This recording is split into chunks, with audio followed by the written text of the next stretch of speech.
Πάμε εδώ στο στούντιο τώρα να μιλήσουμε για ένα βιβλίο και όχι μόνο για ένα βιβλίο, μια ιστορία και κάποιους ανθρώπους οι οποίοι πολλές φορές περνάνε και στο περιθώριο ή και θάβονται στο περιθώριο της ιστορίας. Θα καλωσορίσουμε εδώ στο στούντιο τον κύριο Μίκη Πασιά, ο οποίος είναι και συγγραφέας αυτού του βιβλίου, το οποίο λέγεται «Α, Παναγία μου, πόλεμος Κύπρος 1974, χαρκούμε πως εν όρομα».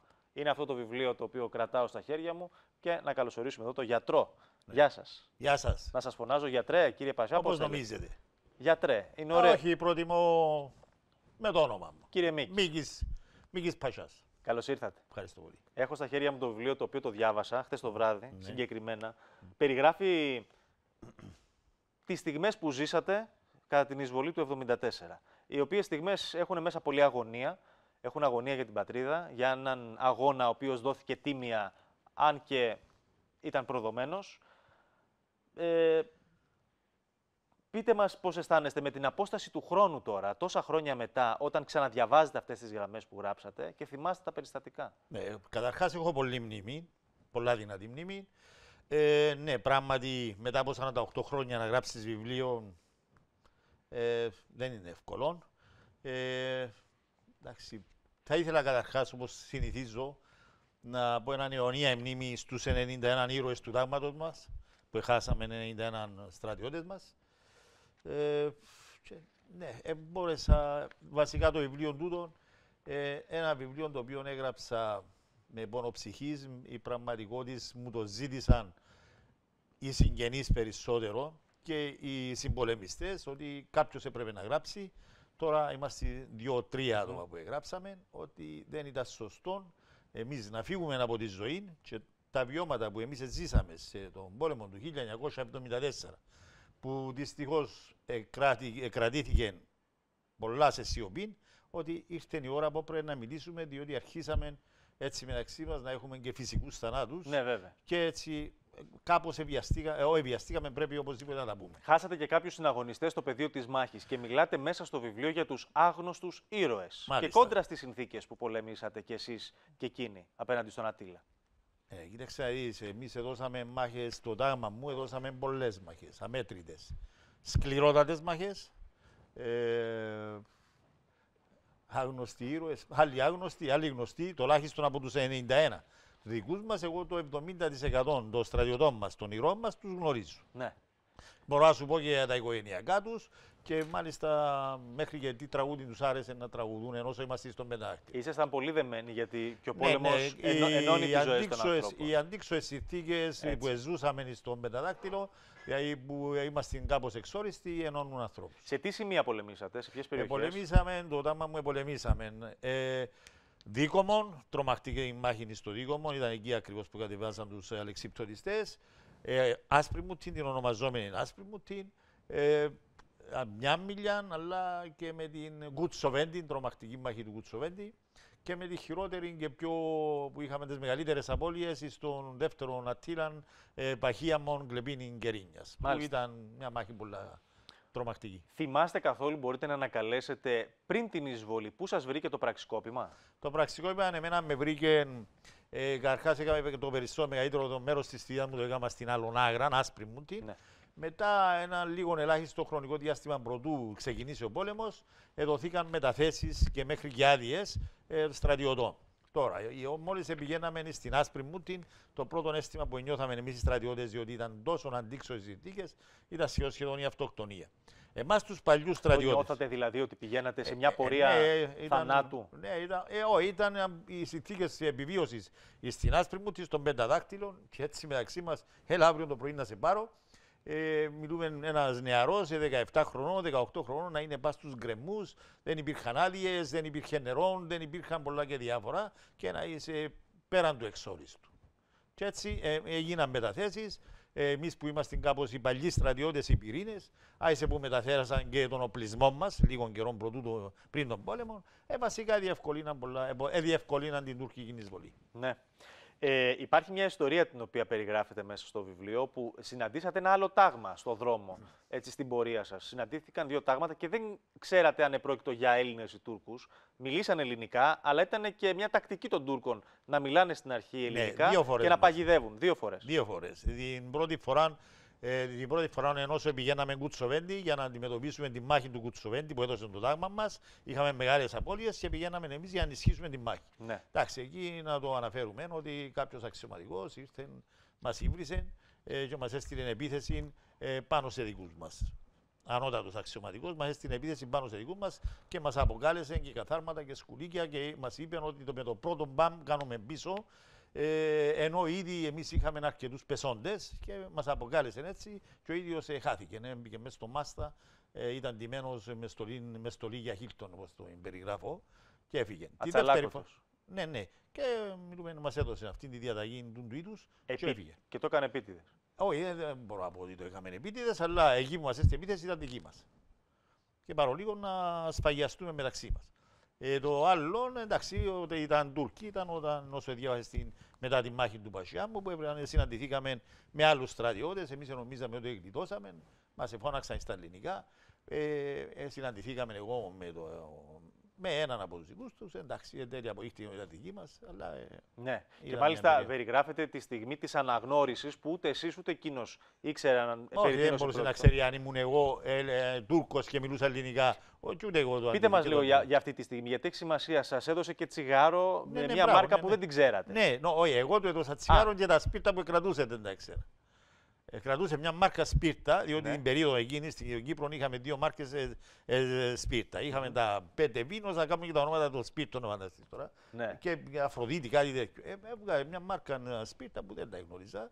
Λέω εντάξει, είναι Τουρκός. Έτσι περίμενα τη μοίρα μου, διότι εμένα με είχα στοχευμένο 25 όπλα. Ενώ τον Τζίνο μόνο ένας, ο δικός μου, ο Σωτήρης. Ναι.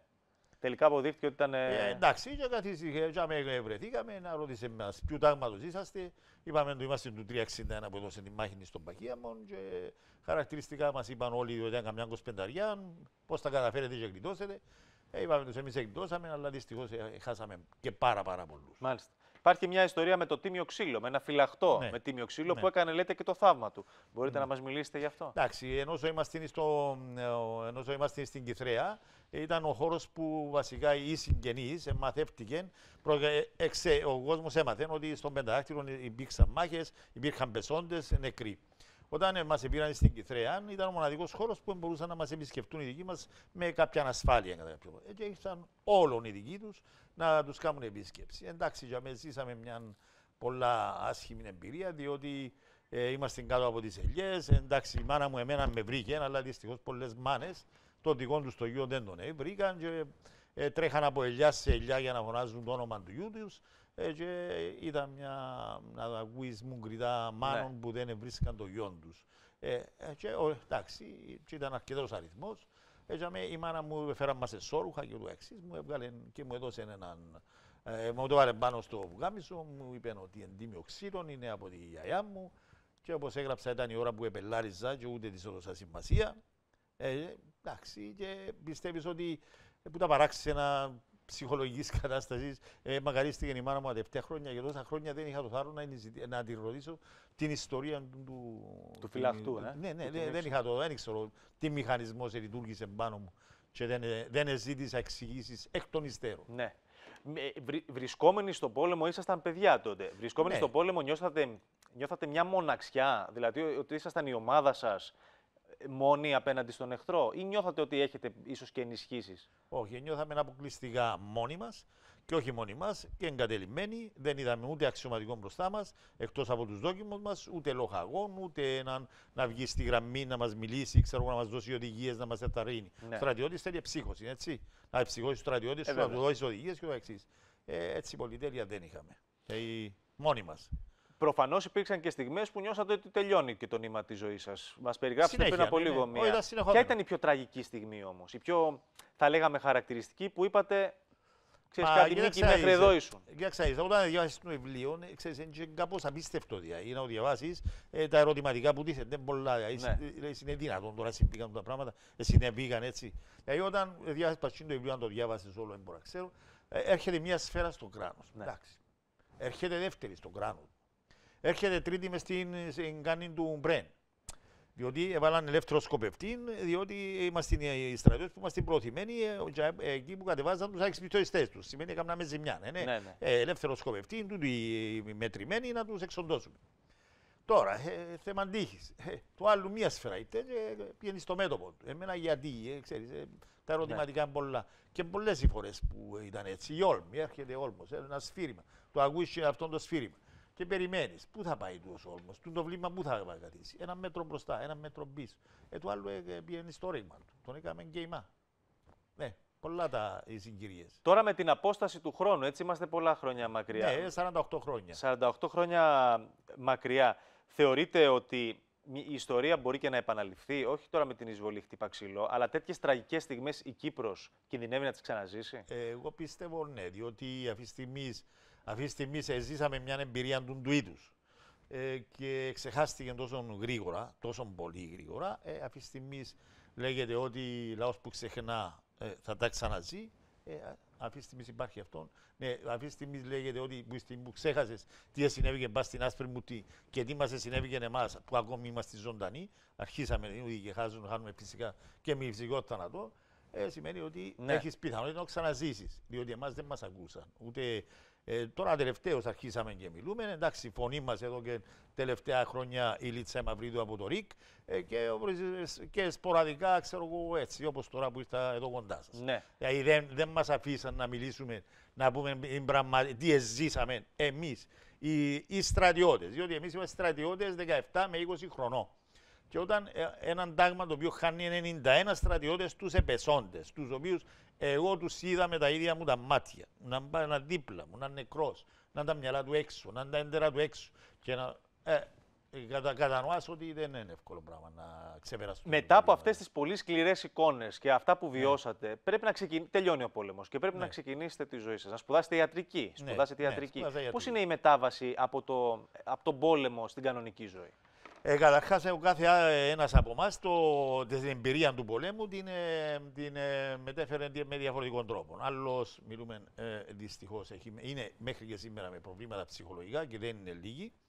Εμένα ο πόλεμος μου έδινε δύναμη. Ό,τι μου συνέβαινε στην καθημερινή μου ζωή, έλεγα του εαυτού μου, γιατί έχεις παράπονο, έζησες και χειρότερα και προχωράς. Κόψα στις εξετάσεις να τα ξαναδιαβάσεις. Σήμερα δεν έφαγες διότι δυσκολεύκουν οικονομικά στη Ρώμη να επιβιώσω.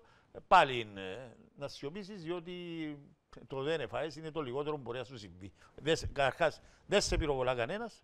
Μεγάλη κουβέντα, πρέπει να την ζήσεις για να καταλάβεις. Και δεύτερον, δεν ακούεις σφύριγμα ενός όλμου, ενός βλήματος που έρχεται ένα μέτρο πίσω σου.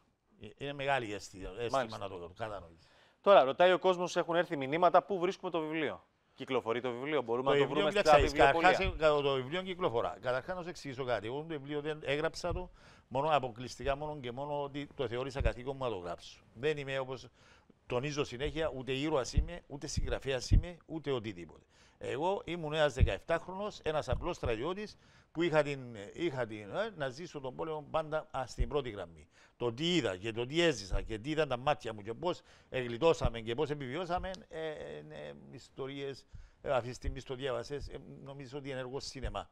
Και δεν είναι μόνο οι δικές μου, σε πολλούς που έχουν παρόμοιες ιστορίες. Όταν φανταστείς έναν τάγμα, παραδείγματος χάρη, το οποίο μας εγκατέλειψαν και ήρθαν οι Τούρκοι και μας εγκλώβησαν από πίσω. Οι πλήστοι εχμαλωτίστηκαν. Και όχι μόνο εχμαλωτίστηκαν, δυστυχώς εβασανίστηκαν και εκτελέστηκαν και μιλούμε σε ομαδικούς τάφους, έναν ομαδικό τάφο στον Κορνόκηπο 34, 32, έναν κομματάκι και κυδεύουμε έναν δόντι, κυδεύουμε έναν οστόν και γέμωσε η Μεσαωρία με ομαδικούς τάφους με στρατιώτες του τάγματος μας. Εγώ, εντάξει, και εγώ όπως διάβασα εκεί, ψήρωσα τα χέρια πάνω, αλλά δυστυχώς, σε κάποια φάση δεν δέχτηκα την εχμαλωσία. Είπα, μπορεί να πεθάνω, αλλά δεν με πιάσει. Είχα έναν της χιλής, 1% να γλιτώσω, το έπαιξα και έφυγα ζωντανός. Και θεωρώ ότι επειδή τα κατάφερα να μείνω ζωντανό, νομίζω ότι καθήκον μου να μιλήσω για εκείνους που βρεθήκαμε στους ομαδικούς. Και ευτυχώς. Τώρα, όταν πήγατε στις σπουδές σας ή όταν στην υπόλοιπη ζωή σας, γνωρίσατε Τούρκους? Όχι, δεν γνώρισα Τούρκους, αλλά δεν έχω κακία. Δεν έτυχε. Όχι. Δεν έχω κακία. Εγώ είμαι πολλά απογοητευμένος παρά από τους Τούρκους. Ήταν πόλεμος.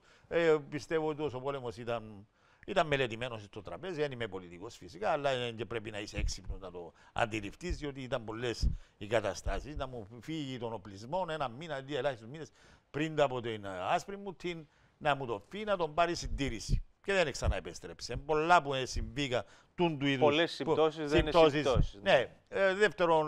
Δεύτερον αρτήλα, σήκωσε έναν τάμα ξεκούραστο και μας επήραν εμάς που είμαστε σούπερ κουρασμένοι. Συμβήκαν πολλά. Και μετά Ναι. δεν. Δεν μας απαντήσατε πού βρίσκουμε το βιβλίο. Το βρίσκουμε? Το βιβλίο, όπως σου εξήγησα, το βρίσκουμε, είναι στα άλλα. Είναι και στα βιβλιοπωλεία. Ως τώρα μέχρι στιγμής πιστεύεις ότι δεν επεδιώξα εγώ το βιβλίο μου τούτο να έχει, ξέρεις, παρόλο που το ζητά συνέχεια κόσμος, Ναι. και το έρχονται και το παίρνουν ή από κοντά μου ή οπουδήποτε. Το έβαλαν ένας εκδότης, το έβαλε σε διάφορα βιβλιοπωλεία. Εντάξει, ή θα μου τηλεφωνήσω εμένα τώρα, τις προσεχείς ημέρες σκέφτομαι να το βάλω. Φυσικά, εγώ πάντα νιώθω έτσι λίγο άβολα για το γεγονός ότι δεν θέλω να θεωρηθεί εμπορική πράξη σε μένα το πράγμα. Ναι, όχι. Ο κόσμος για να το ζητάει σημαίνει ότι θέλει να μάθει τα γεγονότα. Ναι, να μάθει τα γεγονότα, αλλά εμένα με συγκρατεί να μην γεμίσω τα βιβλιοπωλεία, διότι ξέρεις, θα με πλήγωνε να θεωρηθεί εμπορική πράξη. Φυσικά να το βάλουμε, ήδη έμπηκε, θα το βάλουμε και εγώ είμαι πάντα στη διάθεση στον οποιονδήποτε να μου κάνει ένα τηλέφωνο. Εντάξει, δεν ξέρω κατά πόσο να δούμε τηλέφωνο. Πού θα το βρει το τηλέφωνο σας, θα το δώσετε στον αέρα? Να το δώσουμε. Πάντα, άμα θέλετε βέβαια. 9-9-4-3-5-9-9-9. Θα το αφήσουμε και στο τηλεφωνικό κέντρο, όποιος καλέσει να το δώσουμε. Κανένα πρόβλημα. Να είστε καλά, σας ευχαριστούμε πολύ. Ταυτόχρονα θα ήθελα να σου πω ότι το βιβλίο τούτο. Α, έχει και δεύτερη έκδοση? Όχι, δεν είναι δεύτερη έκδοση. Τούτο το βιβλίο μεταφράστηκε στην Ιταλική. Το λοιπόν θα γίνει παρουσίαση στη Ρώμη. Το έβαλε η πρεσβεία υπό την αιγίδα της. Εντάξει, εμείς θα προσπαθήσουμε τα βιώματα, τι συνέβη στον τόπο μας, να μαθευτούν στον κόσμο. Μάλιστα. Ευχαριστούμε πολύ. Να είστε καλά. Ευχαριστώ και κάθε καλό. Καλοτάξτε το βιβλίο και οι εμπειρίες σας. Να είστε καλά. Και αυτό δεν ισχύει για μένα, ούτε το καλοτάξτε. Το λέω τους, εγώ έγραψα ένα βιβλίο. Καλά, το οποίο ο κόσμος το διαβάσει. Ναι, το οποίο λέω τους, μου άρεσε εμένα, το έγραψα για τον εαυτό μου. Είναι ένα δώρο που έκανα του εαυτού μου. Ναι, μάλιστα. Ναι. Να είστε καλά. Ευχαριστούμε.